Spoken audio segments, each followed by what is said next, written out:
What's up, vinyl community? Back with part 2 of my vinyl update. Switch up the music a little bit in the background. Got a little Mob Rules by Black Sabbath. Classic.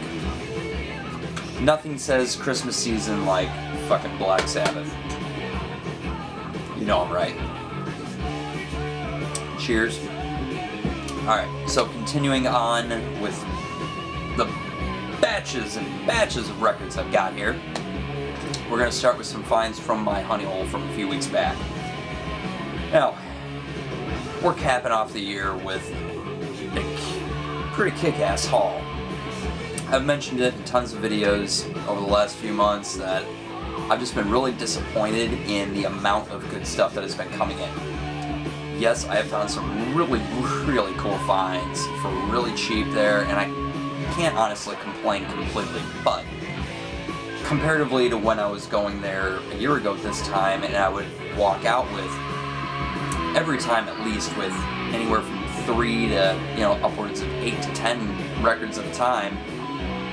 This time around I'd be going in there, once a week or week and a half every time I'd update it, and I'd end up walking out empty-handed 3 out of 5 times. And if I was walking out there something, maybe it was a 45 or just 1 record, maybe 2 if I was lucky. Occasionally we got lucky here and there, but overall, just pretty disappointed in what he had been putting out selection-wise. Well, he made up for it big time this last go-around. A few things I picked up had been sitting there for a little while, but other than that, I found some really cool stuff on his most recent update. So, first up are a couple that were some upgrades, one that I didn't really need to upgrade and one that desperately needed an upgrade. First one up here, Duran Duran, 7 in the Ragged Tiger. Now, my copy was already pretty close to near mint, but this one's just dead on, like, open and maybe played once.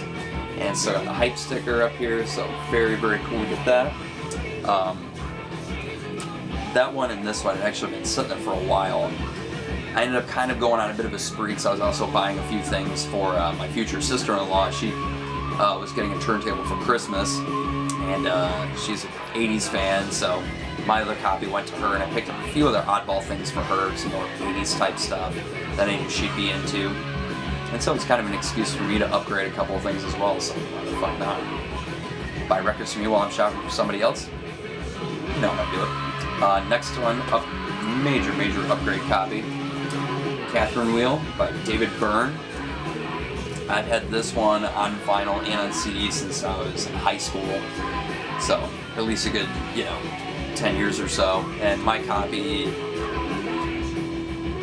it was fair enough for me. I mean, it was a very, very good copy, but you can't pass up a near mint copy for $3. Still in the shrink, beautiful glossy vinyl, and just classic. If you're a Talking Heads fan, definitely check this one out. Well worth checking out. Alright, on to some just killer stuff that I found that he updated with, and I was just blown away. So we'll kind of run through this. I still got a lot of shit to show. So, Alibi by Vandenberg. I know LJ just showed this recently. Some cool reggae here. Unlimited by Jimmy Cliff, one that I had never heard before. It's on the Reprise label. Nice cool little reggae album. One that I was surprised was still there. They had posted up a picture the day before I went, and this was the one that they were showing in the picture, and I'm like, oh fuck, great, that's gonna be gone. I never see it in the wild, and for $3, I just know it's gonna be gone. Because if I'm thinking, oh man, I'm gonna get that, that's not gonna be there, but it was still there. Surfing with the Alien by Joe Satriani. Oh fuck yeah, I was like ridiculously stoked. Portrait. Overall, vinyl is in pretty good shape. There's a bunch of surface scratches on the one side, but they literally just like surface scuffs. They look a lot more like scratches when I feel them, just all complete scuffs. So it's really odd, but played through perfectly, and for $3, it's fucking static. Oh yeah, Joe Satriani, great guitar player. couple up from a band that I've been familiar with the name for years, but never heard them really until the movie CBGB that just came out a couple months ago. Watched that with my fiance a few weeks back, and was immediately like, holy shit, that band sounds amazing. I really need to get some more stuff. And lo and behold, a couple weeks later, I ended up stumbling across 2 beautiful copies of albums by them. So first one up here, we got Cabaretta by Mink DeVille. Beautiful near mint orange capital label. And you got Return to Magenta. Very, very excited to find these. I was just floored. I've never seen Mink DeVille on vinyl before in the wild, so to find these near mint for $3 a piece, hell yeah. Best way I can describe Mink DeVille, New York punk attitude, but with a 50s rock and roll vibe. It's a weird amalgamation of the two, but it sounds amazing. If you just like straight ahead good rock and roll that was from the late 70s, early 80s, almost in the vein with a little bit of that power pop that came a little bit later, kind of in that vein. Really, really good. And last one up here for $3 and being an original pressing, fucking stoked. Oh yeah, just never see this in the wild and never see it for only $3. Islands by King Crimson. Oh yeah. Original pressing on Atlantic. Overall pretty nice shape on the vinyl. A bunch of scuffs and stuff like that. I mean, I can understand why it was $3 and it was actually warped, but not unplayable warped. Just, hey, looks like I'm doing a bit of fucking surfing on the vinyl when you're spinning it. So just clamp it down, you don't even notice the difference. But I really need to listen to this album again when I'm awake, because I was spinning it a week or so ago, late at night when I was starting to fall asleep, and it was just putting me to sleep. It was not, I was expecting just a little bit heavier, but definitely that in between of my favorite periods of that King Crimson era. Because I love In the Court of the Crimson King and In the Wake of Poseidon, and then I also love, you know, Lark's Tongues and Red, that being my favorite King Crimson album. This one was kind of in the middle, not only in their discography, pretty much in the middle, but also like in terms of sound-wise, almost just not my favorite, but still good. And if you're a King Crimson fan, definitely check it out if you happen to find it. So that caps off a pretty solid year at the Honey Hole. Pretty excited about being able to get those and overall everything I found this year, so let's hope 2014 brings even better stuff. Who knows? So next stack, huge stack of stuff to show. Basically all came from the same guy, same booth. He has a booth at a indoor flea market, which is about actually a mile maybe from my Honey Hole, which I've passed by this place a couple different times, and I've seen the signs outside that say indoor garage sale, stuff like that, but it's held inside this really nice big garage warehouse where they sell RVs and manufacture RVs and shit like that, which kind of put me off. And I saw like the RV sign right next to the indoor garage sale, and I'm kind of like, well, I'm not going to waste my time. Every time I'm usually passing by there, I'm on my way to go do something else. So I never really have much time to drop in there. Well, did a little bit of research, found them on Facebook, and was sold. I'm like, alright, I need to stop in there. Seen a picture of another booth with some vinyl in it. I'm like, okay, well that looks worth at least kind of going in and checking out. I mean, it's a couple minutes from my house. Why not? I go in there, and I immediately pinpoint a different booth. I'm not even thinking at this point, because I've been dealing with a sinus headache and cold the last few days, so yesterday I was really doped up and out of it. But I go in there and I immediately make a beeline to this booth, and we're talking those wooden crates set up so you're looking at the spines. That's how you're flipping through them. And I'm immediately, as soon as I start looking, I'm finding a bunch of really cool stuff. A lot of titles I already have. some other random stuff, but I start really finding cool shit that I've been looking for, some hole fillers, and just all kinds of great shit.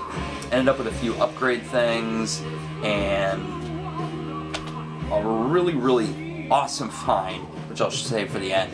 They were normally $5 for $20, but he had a holiday special going on where it's 25% off, so it was $5 for $15. And he actually happened to be there that day. I talked to him for a quick second, just because I was flipping through a lot and trying to move really quick, so I was on the run. But really nice guy. Said he stocks it about once a month, so we'll see what when I pop in there in January if anything's cool there. But so far, I think I pretty much cherry picked all the really good shit out of there. There were a lot of other really cool things, but most of the stuff I don't need upgrades for, and not worth really kind of pulling out, and not enough for me to really pull it out and say, hey, VCLT or trade stuff. Maybe I might have to contact a few people, see what they're looking for, but did get a few upgrade things for myself, so we'll show those first. This one really wasn't an upgrade. This was just I needed the poster, and I just already Frankensteined it. So Rush Hemispheres, don't need to talk about that. This one I've had on vinyl for years, but my copy was just beat to all hell, and this is a beautiful, beautiful near mint copy with the original poster, hype sticker, and everything. Prince, Purple Rain. So it was very cool to get that. This I already Frankenstein. This is my nicer copy, but my copy of the first record. This is Popular in the Band, The Basement Tapes. My first record with this record one with side 1 and side 4. My copy was warped when I got this about a year ago on eBay, and thanks to not having the groove pouch, I didn't get my oven times exactly correct, so I overcooked the vinyl just enough to flatten it, but also give it that surface noise, which just does not work with Dylan and the band. So ended up Frankensteining this one and got a pretty decent side 1 and side 4 now. So way, way better than the one I had. So very cool for $3. Beauty and the Beat by the Go-Go's. My copy is in pretty nice shape, but this is a near mint. It's still in the shrink. Couldn't pass it up. And an album that I had totally forgotten that I needed to upgrade, and I had it for so long and it was so beat up. Close to the Edge by Yes. This is a nice later pressing. Mine was an original press, but it's so beat up, I'm kind of like, I'll take any pressing at this point. It's a beautiful near mint copy. So, Close to the Edge by Yes. Alright, next ones. There are definitely a few in here that I have not listened to yet, but are bands that I know of, and just albums that I've been looking for. So, kind of get into all these here. First one up here, Rock and Roll Queen by Mott the Hoople. Very cool. Monolith by Kansas. Very, very excited to find this one. One that I've seen a lot over the years, but this is a really nice shade. $3, I'm like, fuck it, I finally need to get it and just stop fucking around. Album I've never listened to before. Please Don't Touch by Steve Hackett, but I love Steve Hackett, love his playing. Steve Hackett of Genesis, after he left. Very, very cool, very, very excited to listen to that one. Expect No Mercy by Nazareth. Anytime I see any Nazareth, most of the time it's usually beat up, so if I can find a pretty nice copy for a few bucks, yeah, I'll pick it up. Ball by Iron Butterfly. Another one that I see a fair amount of, but never bothered to pick up. Usually pretty trash, and this is in really nice shape. Beginnings by Steve Howe, one that I actually thought I had for a while back, and realized I had the Steve Howe album and not Steve Howe Beginnings. So very, very excited to finally have this on vinyl. Next one's here. Got George Thorogood and the Destroyers, Born to Be Bad. Very, very cool. Glad to find this one on vinyl. Don't see this one very often. Pickwick pressing, but still really cool. Near mint, still in the shrink.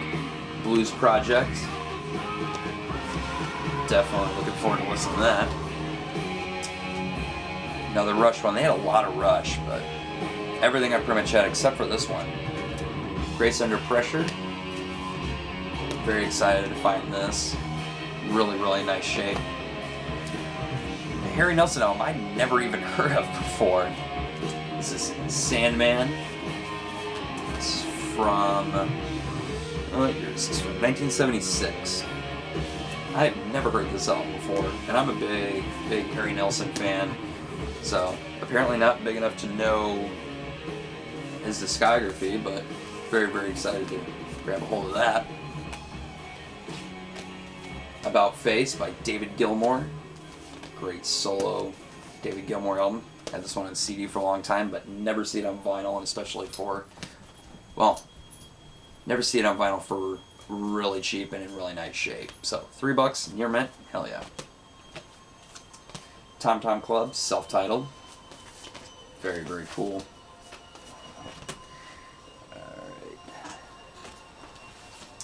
Gypsy Cowboy by the New Riders of the Purple Sage. It's a really, covers beat, but vinyl is in really nice shape, so I couldn't pass that one up. Come on, man. One that's been on the want list since I actually got it on cassette some months back. Vinyl Confessions by Kansas. Never really see this one on vinyl, oddly enough, so really nice shape. I had to pick it up. And finally, the creme de la creme of the day. Now, I was excited to find this particular album on vinyl. Not really, because I've got it already on vinyl, CD, cassette, 8-track. I know it pretty well. But to find it in this nice a shape and to be the particular pressing that it is, and for $3, yeah, it was a little surprised to say the least. Let's just get right into it. Grand Illusion by Styx. This is a Mo-Fi original master recording pressing. Oh yeah, I'll show the label there. This is beautiful, like unplayed. Beautiful, beautiful. And coolest part of it all, gold stamp promo. So, Mo-Fi for $3. Holy shit, and I just rekindled my love for this album in the last month. And so this was really, really cool to find for $3 and in beautiful, beautiful shape. And I haven't played it side by side with my other copy yet, but I did play it yesterday and it sounds really good. Definitely noticed little nuances in there and just awesome. So to finally get some Mo-Fi into my collection and for well under what I would normally pay, and by normally pay I mean never pay, this was really cool to find. So we're just capping off the vinyl update, the last one of the year, with some Mo-Fi. So I am just overall totally excited with all the finds that I've made in the last month. Totally made up for not really finding much of anything at Goodwill. Obviously not garage sale season, and just not really hitting up the record stores. You make it a lot harder on yourself when you're trying to, rely on flea markets or Goodwill or anything else to really find records. But when you can find them when you're least expecting it, that's when the best crate digging is. So I'm pretty excited, and overall, 2013 has been one hell of a year for crate digging for me. So let's see what 2014 brings. Who knows? I don't know. But that will do it for this final update and my videos for 2013. So, like I said in the beginning of all this vinyl update madness, hope your holiday season was great, and I hope you guys have a happy and safe New Year's. Wishing you all the best, and hope 2013 was great for you. It's great for me, and let's, here's to an awesome 2014 for the VC and for everybody who participates in it. So, until next time, I'll see you guys soon. Take care.